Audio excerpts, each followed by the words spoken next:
All right, Chelsea fans, welcome back to another episode. That's right, the London is Blue podcast. Hopefully your favorite Chelsea podcast out there. If you're still willing to listen to information about Chelsea, given the current challenges the team is facing, at least on the men's side, the women are continuing to do great work and further advancing themselves in European competition with some historic results. But we are going to be talking about the men's team. It is going to be talking about the Aston Villa match coming up this weekend. And of course, Dan, one of your hosts here, we're excited to, excited if that might be the wrong word, Sam, but at least preview what may happen in this, one of the few matches remaining in Chelsea's 2023-2024 Premier League season. And maybe a small act of mercy that there are not more than 7 games left at this point for Chelsea. I think the fact that people don't know how many games there are left just tells us the predicament that we're in. It's been such a long season, and it's also been like one to forget. So I it was the first time that I switched off my television for, I don't know, 9, 10 years when that Arsenal game happened. Just a lot to swallow, a lot to digest. I don't think I've recovered, but generally, first of all, just want to say thank you to everybody listening in. I know it's not easy to listen to us when we're, absolutely crap. It's not easy for Dan and I. We tend to have our catharsis before and after the pod, but just super grateful that you still find the time to tune in and give us your support. So yeah, hopefully we can make this enjoyable, give you a little bit of hope before we um, go up against another very, very good side. Yeah, again, this is the match preview for the Villa match this weekend. Afterwards, which we're gambling with fate here a little bit, Sam. We are going to go live on YouTube after the match. So Brandon, Nick, and I will be on YouTube. I think producer Jake will also be on the back end, making sure that we get those wonderful comments rolling in. So hopefully we get to celebrate something. A draw would be a celebration. A win would be a party. And a loss is just going to be more sadness in what has been a very unfortunate season for the men's first team. But we're going to get into how Aston Villa have been progressing this season. Surprise, they are having a much better year than Chelsea, and plenty left to play for them. And that is going to make it even more difficult for us as we look at this fixture. But we want to get our little bit of admin out of the way beforehand and thank everybody who supports the podcast. 5-star reviews on Apple Podcasts and Spotify. Always a nice and free way to say thank you for the content we produce. You can also jump on YouTube, subscribe to the channel, leave likes and comments on the video, and also hit the bell icon to get notified. You can get signed up for our free weekly newsletter that Sam produces. It's phenomenal. It's fantastic. And even in the worst times, it can hopefully make you just a touch better or feel at least a little less sad about what's going on with the team. And you can sign up, link in the description. You can also jump into our free or paid versions of our Discord community to get involved in the conversation. And there's plenty of things not Chelsea that they're talking about too. If you're looking for some type of break with a community of Chelsea fans talking about other topics as well. But that is going to get us into a conversation about Aston Villa, about how they've been getting on. Current record, 26-8, 66 points. They're close to 2 points per game, and they currently sit 4th in the Premier League table. Their home record, 12-2-3, bit of a fortress, 38 points there. Away record has been more challenging for them to maintain that form away from home. 8-4-5, 28 points. They've scored 71 goals this season. That's over 2 per game. They've also allowed 50 goals total, which is Chelsea have shipped more this season. 1.47 per game is the average there. That's a goal difference of plus 21, things that we could dream of. And their expected goals, 58.2. So a massive overperform. Their expected goals allowed 51.6. So right in line. And their last match was a 3-1 win against Bournemouth.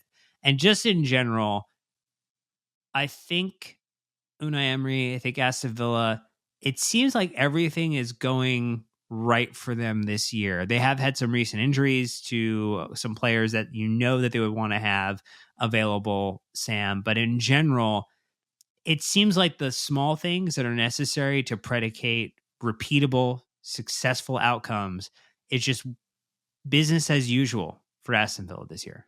Yeah, you and I were speaking before the pod, and I did reveal that he was one of my top options to take over should we decide to part company with Mauricio Pochettino. I think he is a terrific manager, somebody who's not just tactically astute, but somebody who's a great man manager, has a lovely talent ID. I mean, he also discovered Nico Jackson playing in the reserves at Villarreal, gave him a chance to be, their centre forward, and I'm sure there's a lot of love there between both of them. So he's just done what I think Oliver Glasner is also doing at Crystal Palace, giving them a lift. And when you have a manager of that pedigree coming in, improving you in minor aspects, lifting you tactically, and giving you those little edges that you require against big sides. I think you can see the improvement on the table, on the pitch. So not surprised at all. Then I think it's a very very strong side. We've already faced them a lot more than I would like to this season. Luckily, the last couple of encounters have worked in our favor. So yeah, the momentum's there. It's just a matter of trying to repeat that performance, which unfortunately we've not been able to do on a consistent basis. But it's not going to be an easy match away. They have really, really good players. Like I mentioned, also strong tactically good players. So it's going to be a hell of a game. And I'm not looking forward to it.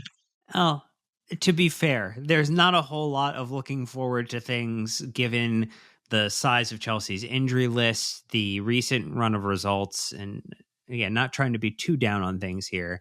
But if you just look at the examples of how Chelsea have fared this season, it doesn't give you the ability to be as hopeful or as optimistic as we try to be at times. When we look at who is missing from the Villa side, there's Kamara, Bendia, Mings, Ramsey, Moreno, Zanilo. I think in general, some of their most prolific players, Ollie Watkins and others, are still available. It doesn't feel like there's as much of a concern with who they're missing relative to us finding out if Malo Gusto might be available or if Cole Palmer is going to be available to join back in, because our injury list now includes players that we had been relying upon in this unbeaten and undefeated run that we were trying to build out in the Premier League before the Arsenal match.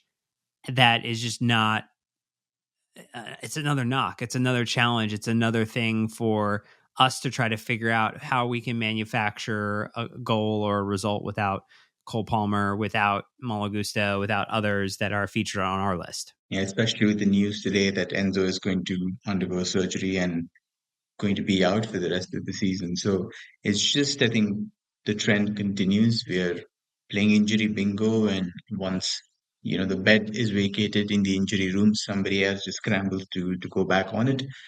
But yeah, it's just I don't have any rationale for it. Unfortunately, there's no data to back anything up. So at this point, we can only speculate. But I don't know if Gusto is going to be fit. Enzo is definitely out. I don't know what the scene is with Ben Chilwell, if he's going to be fit. So we'll have to wait for Poch's press conference. But we did see Reece James in the pictures. We did see Christopher Nkunku in the pictures.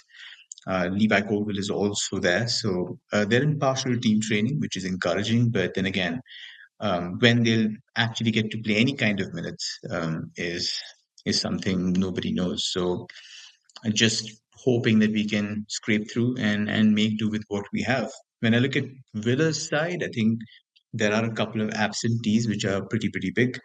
Boubacar Kamara, for example, is somebody who's the defensive forward in midfield, somebody who's given Luiz there, Douglas Luiz, as the second pivot, a lot of freedom to go into those advanced areas and do what he does best on the ball. He's not great off the ball. So Kamara, for example, is somebody who keeps it nice, clean, short, good on the ball, physical, can get into duels. Also slots back into the back line to give them additional solidity. So he's definitely going to be a big miss. He's been out for some time. Tyrone Mings was supposed to be somebody who partnered Pau Torres, but that centre back pairing hasn't um, been together since I think the first or second game of the season when Mings got injured. So he's been out almost the entire season. So those two are going to be a miss. Zaniolo has also played quite a bit on the left wing, so he might not feature for this one. I'm not certain because he's actually gone off injured quite a lot of times. So I don't know whether he's going to be available for this one. But it's not like they're lacking any options. If you remember Morgan Rogers, the guy who scored against us in that 6-1 win at Middlesbrough, his last game for the club, he's now moved to Aston Villa, so most probably he might end up playing in one of those attacking midfielder positions. So lots of quality, even though they're missing, I would say, two core players. But yeah, compared to us, it's not even a debate. It's just we're missing half the squad effectively. Which, when you're only playing with half a deck, makes it really challenging to play most card games in any efficient manner. And the deck is certainly stacked against us in this one. But let's take our quick break, and then we're going to get into how the Aston Villa side has continued to evolve since the last time Chelsea faced them, any new weaknesses that might have popped up. And we'll also get into some thoughts on how we might line up, how we might try to take advantage of an opportunity to get some points, which is what we hope to do in any Premier League fixture that we are in. But stay tuned. We'll be right back. Look, traveling for work and or play sometimes means getting to watch the games I want becomes a little bit more difficult than it should be, even though I'm already paying for all of the streaming services, including YouTube TV. When I went to Costa Rica, I couldn't watch it. So I needed NordVPN to watch Chelsea lose to Newcastle over Thanksgiving. But again, it was only made possible with our friends at NordVPN. So now that I don't have that problem anymore, just a few clicks, I'm up and running and able to watch everything I do safely and securely, even if I'm connected to a public Wi-Fi. With 6,300 servers in 111 countries, it's easy to use. One-click connection allows me to safely access my content I want to watch on the go. The podcast travels quite a bit, and you may have seen us out on summer tour or in London, frequently visiting lots of different places. So the extra security is really nice when you travel. So to get the best discount off your NordVPN plan, go to nordvpn.com/London is blue. Our link will give you 4 extra months on the 2-year plan. There's no risk with Nord's 30-day money-back guarantee. The link is in the podcast episode description. Of course, you can visit nordvpn.com/London is blue today. So, Sam, it's been a minute since we played Aston Villa. As you highlighted earlier, we've played them more than we would like necessarily in a season. But how have they been getting on? We know that they've been effectively moving back and forth. At one point with Spurs, it was a little bit of a tighter period between the two sides. They're separated by 6 points now. Those Spurs do have 2 matches in hand. Villa does have the better goal difference, but they're a side that looks destined to play in the Champions League next season at current pace and at current state. And, many people might be surprised by just how they've continued to display that dominance on the pitch. Yeah, absolutely. I mean, when we did face them in the reverse fixture, obviously things were different. Ollie Watkins hadn't scored. He opened his account against us. And then since then, he's just been unstoppable. Um, it's interesting because I think they've been fairly consistent. They've really lived up to whatever side that they've come up against in terms of expectations. They've delivered where they have to. There was a slight spell, I would say, just after the new year, where there were 6 games that they played from mid-Jan to, I would say, mid-Feb. And out of those 6 games, they won only one. So that was a minor hiccup where they threatened to slide off the European slots. But it's just been, I think they're dropping a few draws where they don't want to. And that's been, I think, their Achilles heel. They've not really been able to push their foot in on the accelerator and maybe drop a message saying that next season we do have the credentials to try and mount a surprise maybe for the first 2 or 3 slots. So I think that's been the only weakness there. But Otherwise, I would say in terms of the playing style, it's remained consistent. It's an identity that is very well suited to the personnel at the club. I think Emery also recognizes players and gives them a good freedom to perform a certain task to the best of their ability. John McGinn, for example, is a great for me, example of how he's developed under Emery. Somebody who's a central midfielder, but under Emery, he's basically been used at the tip of a diamond to press. He's also been used as a left central midfielder or a left midfielder to try and press on the wings. And he's just, done supremely well and adapted like a glove. So it's a testament to how well Emery manages. And it's also a testament to how well Aston Villa as a side have taken to him. So yeah, I'm a little nervous. It's a good side, and when you look at the front line, it is firing on all cylinders, lots of quality. So yeah, it's going to be tough. I'm not very certain in terms of whether in the defensive form that we are in, especially that run where we conceded twice or more in 7 games, and then shipping 5 to Arsenal. We're well suited to keep a side like them scoreless, and that's where the game might be won or lost. And speaking of some of the ways they've set up, players are relying upon to be the drivers of success. I know we mentioned Ollie Watkins a few times already, who's one of the top scorers in the Premier League this season. But I think where we've seen and we can draw the distinction is they're a side who's finding attacking value across really the entirety of their front line, which is not how Chelsea have gotten on necessarily this season, particularly from like a left wing perspective. Yeah, absolutely. And just to give people a refresher of how they play, I mean, we've done it in the reverse part, but it's like you said, been quite some time. So we'll just run over it very quickly. So it's a 4-4-2 or a 4-2-3-1 that Emery's used consistently. And there's a lot of emphasis then in and out of position to exploit central spaces. So in possession, when you look at them, they will look to build out from the back. They have got players now who are able to exude a lot of confidence on the ball. So Mings, for example, somebody who's also been in the English setup, English national team setup. Pau Torres is excellent. He's been somebody who's been in the Spain setup for a bit, very comfortable on the ball. Luca Dean on the left-hand side, Matty Cash on the right. So a lot of quality there. The central pivots also very adept on the ball. So it's a side that's comfortable on the ball, and they like to progress it from the center. So often when you see their entire structure, it's their wingers try to come narrow to almost make like a box. So it's a very narrow setup to try and break lines centrally.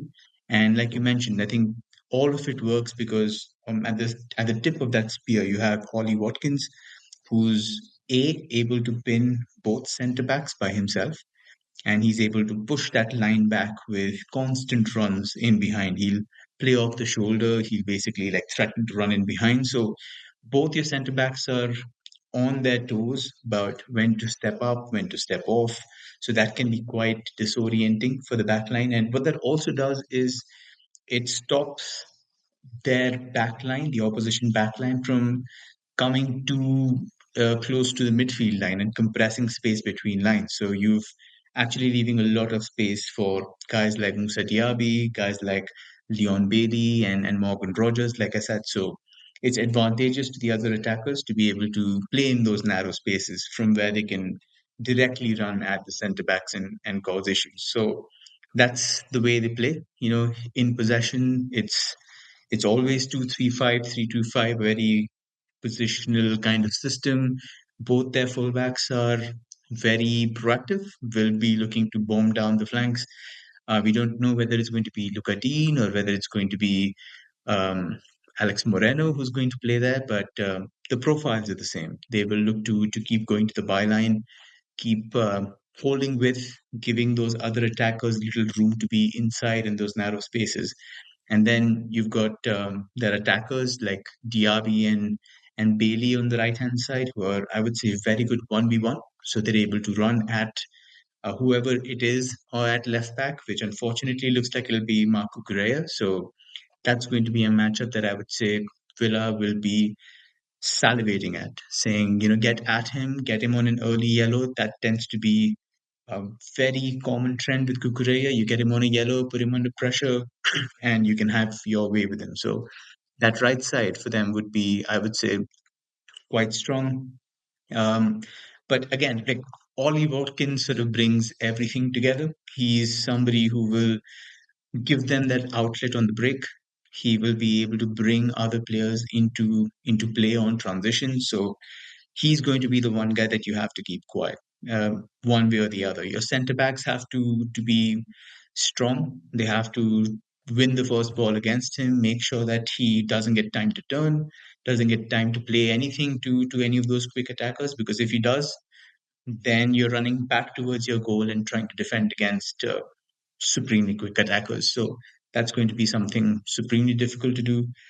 And in defense, again, it's trying to exploit the center. So they will go very, very narrow to a point then where both their fullbacks and both their wide midfielders are somewhere like scrunched in the width of the 18-yard box. So they're almost like, I would say, 10 yards apart in terms of breadth. So very, very compact. They essentially make it very difficult to try and play through your line. So they will try and make it extremely compact, extremely difficult. And when it's a low block, they're happy to go into a back five. I was watching the Man City game for this one and the Arsenal game, and there were times when they dropped both their double pivots into the back line. So the formation became something like a 6-3-1, which they're completely fine doing. They will be happy to commit bodies inside the box, defend for their lives, and make sure that nothing goes past. And from there, they will basically try and cut into transition and run at people because they have the players to do it. You mentioned Ollie Watkins. Yes, he's one below Haaland, one below Palmer with 19. I would say he's a standout menace.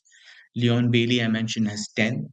Diaby has 6. So the front line clearly works. It clicks together. But I would like to say that you look at assists, Watkins has 12. Bailey has 9 and Diaby has 7. So not only are their attackers excellent creators, you have to be not just switched on individually, but you also have to stop them as a unit because they will create for each other. And again, I was watching the game against Bournemouth for this one. They went 1-0 down pretty early, and it was just breathtaking with seeing how quickly and clinically they were able to make decisions when they were speeding forward. Lovely through ball from Ollie Watkins on the break for Diaby, back post touch for Bailey to finish the third goal. So devastating on the transition. Very clinical, like you mentioned, they're slightly overperforming their XG, and it's all down to some very good finishing. So that's what we have to be careful of. And I think this game is all about trying to find out how to open them up um, without getting into a cul-de-sac centrally, because they're going to be very tough to break down there. And yeah, it's just trying to make sure that you don't concede to a front line that is firing on all cylinders. I think those two would sum up how I think the game's going to go. Now, we are contractually obligated to provide some hope to the listener, Sam. So I'm going to ask you to put on that optimism hat and try to generate some ways in which people can get excited by the weaknesses that this Aston Villa team side does have. Because again, there's no perfect team in world football. There's no perfect team in the Premier League. And Aston Villa certainly, for all the things that they are doing right, there are ways to get at them. So what are a couple of the ways for those who either don't remember or new opportunities to exploit this side that have come to light over the last few games that they have played from last time we played them till now? Yeah, I would say there are a few things that we can definitely look to exploit. And to give you a little bit of optimism, yes, we managed to do it very well when we won against them in those cup ties. So I have hope. I'm slightly optimistic that there will be some familiarity with a game plan that works should Emery not have figured out how to counter it. But yeah, the one thing that sticks out is because they're extremely narrow out of possession. It makes it easy for teams against them to just switch it out wide. And this is something I saw consistently with Manchester City. So what they did was they kept the possession. Obviously, when they were trying to build out from the back, they allowed Villa to go into their compact 4-4-2 or 4-4-1-1 or their 5-4-1. But it was so narrow that the centre backs and the midfielders could easily switch it out to Grealish versus their fullbacks and Doku versus the fullback on the other side. And that's where I think you can get at them. And this is compounded by the fact that I think defensively their fullbacks are the weakest. When you put somebody who can run and dribble at consistently against Luka Dean, I think you can 100% make a breakthrough from there. Bukayo Saka got a couple of switches against Luka Dean and he burned him. Jeremy Doku got one in the first half and he skipped past him and basically provided the cutback for the first goal, and which was from Rodri ghosting into the box. So I think that right hand side could be one that really pays off. Looks like Madueke could be the guy who comes up against Luka Dean there, and I think that's the matchup. I think this is a good matchup for Madueke to be involved in. So I would say watch that space. I would also say, like, due to the narrow out of possession shape, it's also easier for teams to counter press when the ball is lost.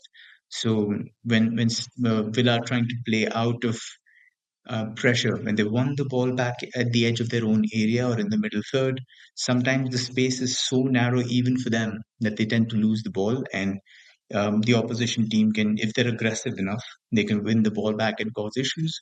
So just to give you an example, they were in this compact block at the edge of their own area, and when they tried to play out, their own player basically lost the ball at the edge of the box.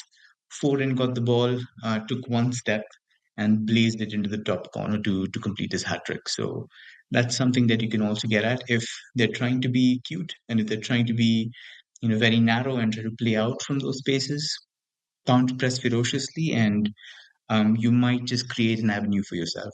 Nico Jackson does it super well. Cole Palmer does it really well. Conor Gallagher does it really well. If those three players are central and you can press them with a certain level of intensity, then yes, I completely see something happening there. The third is an issue that has been happening for quite some time. So Villa have this unique approach where trying to sort of stop the opposition attackers, they use an offside trap. And earlier on in the season, they were basically catching teams offside more than anybody else in Europe. And it was all based on using pressing triggers to make sure you understand when your defenders should step up. So just before the final ball is played, always the attacker would be offside. But now teams are catching up to it, and there have been times when Villa have tried to push their defensive line quite high.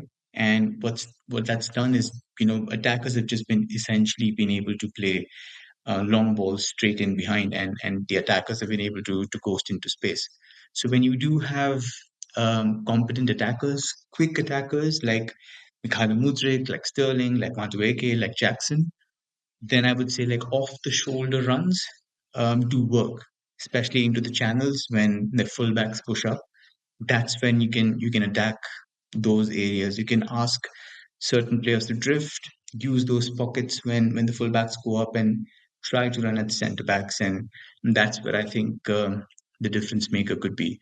So Johan Cruyff, who's that's the at on X Twitter, he also made an interesting point saying Villa's 4-4-2 is also a good match for us stylistically because it's a man to man for us when we're pressing them. So in terms of just shapes and how each player lines up, you just have to dedicate one man um, to your counterpart. And it's not a lot of swapping going on. I think the one thing that we have to look at is Diaby tends to drift in and out. I don't even know if he plays because Luis was suspended last game and he's back, so he might not play. But without him, there's not a lot of swapping and switching that goes on. So you can basically be tactically disciplined. Each person would probably be very well versed in what the tactical responsibility is. So yeah, unless Villa throw something, spanner in the works and flip it up, we should be comfortable. I think each person knows who they're going to mark and who they're going to track. So that's the only thing that I would say you have to keep an eye on. If you do it well, then yeah, you stand every chance of negating their game plan altogether. Arsenal did a very good job in the first half, trying to press really, really high, making sure that their players were, man to man and basically negating every single attempt to play out. But then they lost steam in the second half and just imploded in that 2-0 win. So yeah, I think if you can maintain that intensity over the 90 minutes, then there's optimism. I don't think it's going to be as difficult a game as against Arsenal or Manchester City, but it's going to be a difficult one nonetheless. Well, we will get into the issues for Pochettino to solve. We talked a little bit about how Enzo not going to be available to getting surgery to correct the hernia, bouncing back from that result against Arsenal and other things before we close out this one. So stay tuned and we'll be right back to discuss those points more. All right, Sam. So this morning before we started recording, we did get the news that Enzo would be undergoing surgery, which effectively puts an end to his Chelsea campaign this year. And it was always, I think, a little bit of an interesting decision to move away from a midfield pairing. The match prior or two matches prior that was able to get out a really, really sweet tune out of it with Gallagher and Caicedo working together. What are your thoughts on how Enzo being unavailable for the rest of the season impacts the Chelsea lineup? Are there beneficiaries of that in terms of individuals who are going to be getting additional minutes potentially because Enzo is not available? I would imagine so. I mean, I hope so because Pochettino tends to be very conservative with the substitutions and it's a managerial thing. But I would say now when it's come to that juncture, you've got Cassidy on the bench. You've basically recalled him from a very promising loan, but not given him the minutes he needs to develop if he wants to go out on loan next season. So I think there is a chance that you can make certain changes, but I also think that at least this season it does benefit us, at least out of possession. We do lose a lot of quality on the ball with Enzo Fernandez and the way he's able to progress the ball, how the quality that he radiates on the ball is great, but we've also seen him struggle a lot, Dan. I think physically, he probably had his worst game in a Chelsea shirt last game against Arsenal. Just looked completely out of sorts. Looked like he was struggling big time. And hernias can be, a nightmare to play with. They're excruciatingly painful. So taking pain-killing shots and turning up to play is one thing, but yeah, when you're not 100%, it clearly shows. So I'm kind of glad that he's taking care to make sure that he's fit next season. But I also think that a Gallagher Caicedo sort of screening pivot is defensively much better than an Enzo. That both of them are much better athletes. They're very, very tenacious when they're going to win the ball. Obviously, tend to get a lot of yellows, but just in terms of being ferocious and making sure that that central zone is marked very well with and without the ball, guarding space much, much better, especially like with the chaos ball that we're playing where there's not a lot of like there's not a lot of compactness and there's a huge ocean of space between our attacking line and midfield line. So um, I would say that that benefits us defensively a little bit. It's just a matter of getting other things right. How do you play Palmer and Madueke together? I don't know if I'm comfortable with that dynamic. It's worked against weaker sides, but against stronger ones, I do think that there's cause for concern. But yeah, just having Palmer back in that central role, making sure that you're also using a little bit of quality from the bench would be a good start. Leslie Gochuk was apparently also in partial training. So if he gets a few minutes and we're able to sort of use him before he goes out on loan, give him, the audition he needs to get a good side. Perfect. So I would say it's, there are a lot of pros and cons. So yeah, either way, we'll have to make sure that we utilize the squad to the fullest. Fatigue is going to kick in irrespective now of whether there are, you know, 3 games a week or 2 games a week. I think everybody's just exhausted, and it does show in the latter stages of games. So yeah, I think he has to be smart. He has to manage his resources well, and hopefully it'll start coming this week. We also talked about this idea of the need to bounce back against a unfortunately historic loss to Arsenal in all competitions, 5-0. What are your thoughts about either players who might be able to find some reason to excel, to exceed above where they've been at this season in part of bouncing back from that? And then if there's maybe a way for Pochettino to put a marker on the table and try to motivate this side, which has seemingly struggled to have back-to-back match consistency and even half-to-half match consistency. Yeah, that's a tough one. I genuinely don't know. I mean, I can't remember the games that we've lost 4-0 or 5-0. I think I can count them on my fingers in my 16, 17 years as a fan. The 6-0 loss to City under Sarri comes to mind, but other than that, I really don't remember traumatic losses as such, and I think that can be quite harsh and brutal for a side as young as ours. So I'll be interested to see, from a personal standpoint, from an individual standpoint, how the body language looks. Because it did look like it was dropping very, very quickly, hands on hips, people on their heels and trudging along and basically like exhaling in the 60th minute, just sighing out of frustration. Those are not good signs. That just tells you just the mental makeup, and that's concerning. So I would love to say that it's easy to bounce back. A reaction is needed, but nothing this season has been straightforward.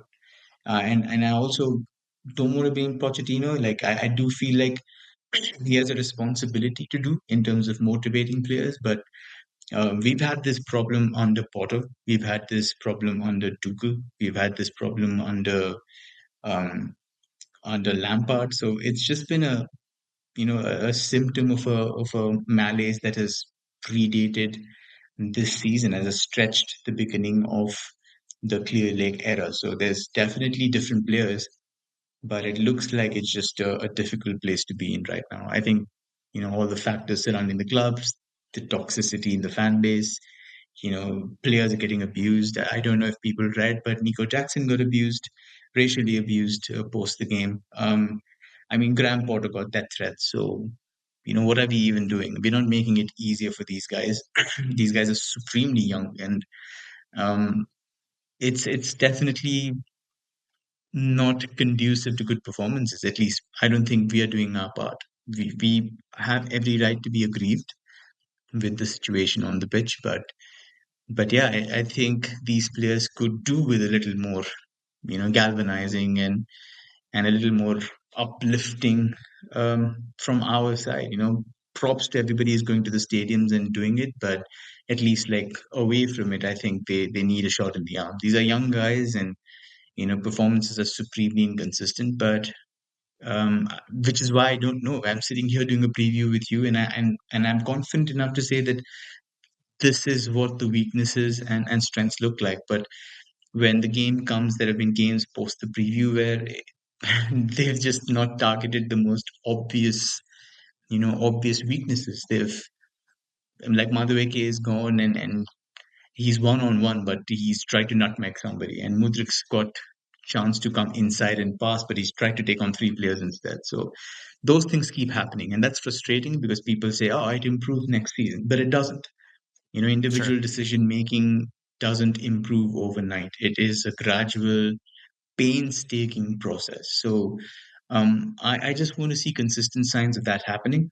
Even if results don't come, I've been supremely clear about that since the beginning. If it means that Mudrik knows when to dribble, when to hold on to the ball, if it means Madueke knows, when he's supposed to release and basically when he's supposed to shoot or when he's supposed to go for the cutback, great. That's what I'm expecting, and that's what makes the team better. But right now, it's hard to say that, Dan, that consistently I can see it, progressing in a positive direction. So that's my only expectation from the last 6 games. Improve on an individual level, and hopefully, when that happens, we'll sneak through into those European places. So fingers crossed.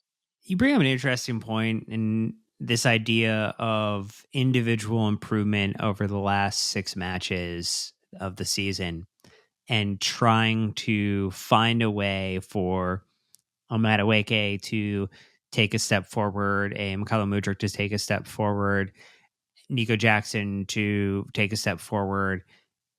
When you think about what this means for next season, we know that there's less than 3 months at this point until Chelsea will be on their preseason tour.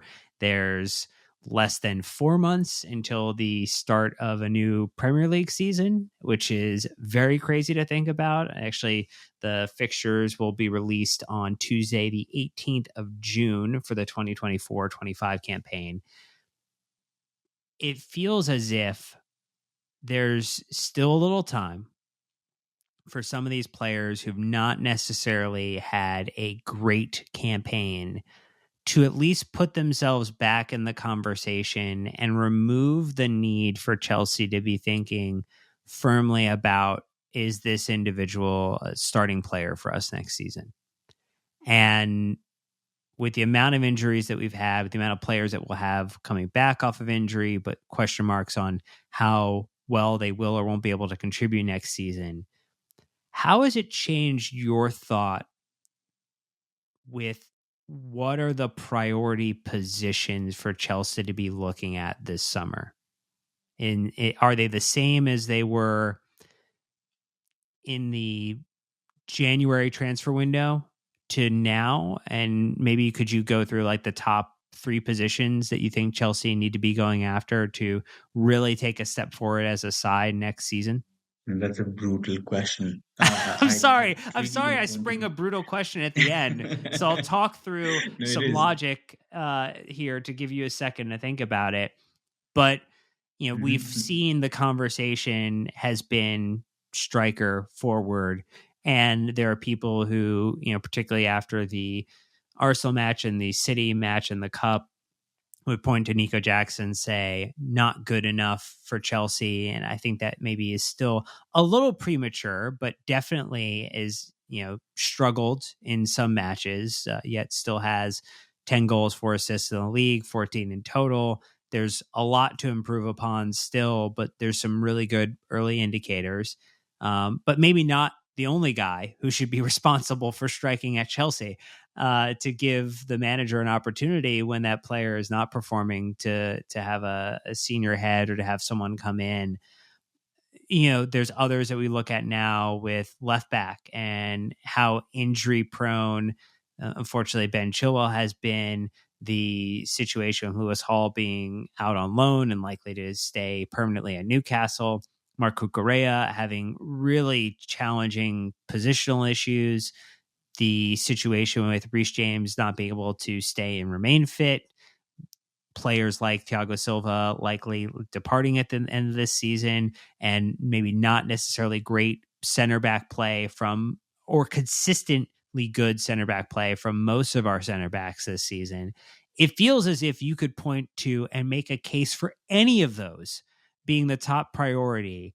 But what's your, I think I'll reframe the question now over to you again now. What is that top priority of positions for you based upon what you're seeing in the side and what we need to do to improve season over season? Yeah, I said it's a brutal question, Dan, because it's there's so many conflicting factors. I'm looking at the squad build, and obviously, when we've looked at the 32 games that we've played in the PL this far, the 11 that we've had were never meant to be, the starting 11. Never. Like, this was not supposed to be, the 700, 650 million that we spent, that invested squad. I would say Reece James, a fully fit Ben Chilwell, Christopher Nkunku. I would even say Benoit Badiashile. If he was fit, I refuse to believe this is the same Benoit Badiashile I saw at Monaco. It's an inferior clone that somebody's replaced. It cannot be the same player. And I refuse to criticize him too much, because sometimes there can be something behind the scenes that we're completely not privy to. And it does seem like one of those instances where something off the pitch has affected him. It's impossible that a guy with so much experience is playing this bad. It's impossible. So even if I look at those four players, the amount of experience that they bring in that starting 11 is tremendous. It instantly boosts our big game pedigree. Reece James is a Champions League winning fullback, as is Ben Chilwell. And Kunku is a world class attacker. And I don't think it would be off for anyone to say that he's one of France's top 3, 4 attackers. And if he was fully fit, he would have been at the World Cup. He would have been starting at the World Cup. He would have also been playing in the Euros. So that's the level of talent that we're missing. And you have to, go with the assumption that these guys are going to be fully fit. I would also say Kani Chukwumeka maybe also fits into that description. But if you take those 4 or 5 players, then those guys are definitely going to be marked in starters next season. The question is, how many of them will be? If they've basically gone through all of this season without playing more than like 500 minutes, what is the guarantee that we are able to get them in 1,500, 2,000 minutes next season? Nobody knows. And if Pochettino is there, like, will the injury issues continue? Is it down to a style of play? Is it down to something in the medical department, something in the conditioning department? There's been no word whatsoever. So it's again making contingency plans for issues that may or may not arise, which I think is a very difficult thing to do. Very, very difficult. So you don't have money to spend either. You spent an incredible amount buying players, and now you have basically no leeway, no wiggle room at all. In fact, the reports say that you have to sell players to comply with PSR regulations. So what can you do? It's a hard question. I'll be very brutal here, Dan. I wouldn't say anything like this out loud, but for me, a lot of players in the Premier League, wingers, left wingers, I would say like at least 80-85% are significantly better tactically developed or educated than Mikhail Mudryk. 100%. I feel like Luka Koleosho, who plays for Burnley, who is an 18-year-old who came from, I think, the second division of France, has a better brain than Mudryk. And this is not a slight on Mudryk. He's come from Ukraine, where the level wasn't that great. He's also not had a lot of senior minutes. At his age, when you're supposed to have at least like 7,000, 8,000 minutes in his bank, he was somewhere near half. So he's generally had zero time to develop in an elite league. The question is, how much longer can you carry a passenger? And how much are you willing to bet that this player that we all believe is somewhere inside Mudryk will be out next season? Or do you want to be brutal and say, sir, we've given you 2 seasons, not worked. If we can move you off the books, we will move you off the books. Those are the brutal decisions that need to be taken. Is Madueke good enough, consistently to be in that right slot? Do you want him to take Palmer's slot? Do you want to bring a replacement in who can serve the squad better? Those are hard questions. The 2 slots that I feel like definitely have to be addressed, irrespective of what happens, is a senior centre forward, somebody who's in the 28 to 32 range, somebody who's in the Giroud mold, fits the system, is not somebody who will bay for starts and create a lot of ruckus. Somebody who can be an elder figure, great in the air, gives us like an alternative tactical game plan. The good thing is there are a lot of good strikers in Europe's markets that you can buy for effectively very cheap. We've talked about Sergio Girassi, who's been lighting up the Bundesliga. The only issue is that he's from Guinea. So when AFCON comes, both our strikers will be gone. So do you want to take that risk? His release clause is somewhere around 20. His wages will be in line with what the squad expect. So great option to take. Why not go for him? You can also do the same for like the left back position, which I think is a big question mark. Chilwell physically looks like he's lost a lot of pace. Psychologically, it looks like he's lost a lot of confidence. So I don't know. I don't know if he'll be fit. Now we at least have Malo Gusto, who's proved to be a very shrewd acquisition. Can we do something similar on the left hand side? We've talked about Bradley Locko, who's making his name, who plays in the same side, a national side as Malo Gusto, the French under-21s, has looked very impressive. So do you want to get like a replacement there and move on Marco Correa and Ben Chilwell? Are you able to do that in the summer? So I think those are the questions I'm looking at. I think those two positions are concrete for me. You have to address them one way or another. Get a senior center forward as well as a promising left back who can play, who has a good record of playing 2,000 plus minutes in his career. I think that would be a great start. And from there, I think the rest of the decisions depend on who's taking the hot seat. Um, how much money do we have to wiggle Sure. through? How brutal do you want to be? And even I'm struggling, Dan. I've watched like 25 players who I really like, but we don't have the money to buy them. We've committed our funds too early, and that's what we might regret going into this window. Well, plenty of time remaining before we start our summer series of player and talent evaluation, positional overviews, but good to get a little bit of a preview, particularly in the consideration of 6 matches remaining on an opportunity for some players to still potentially find or make a claim or put their stamp on the plans for next season. But that's going to do it for this episode, which is our preview of the Aston Villa match this weekend. Don't forget, we'll be live on YouTube after the result, win, loss, or draw, to talk about our thoughts and feelings on the match, in addition to a little bit of analysis too. And, until next time, Chelsea fans, you know what to do. Stay hopeful and keep the blue flag flying high.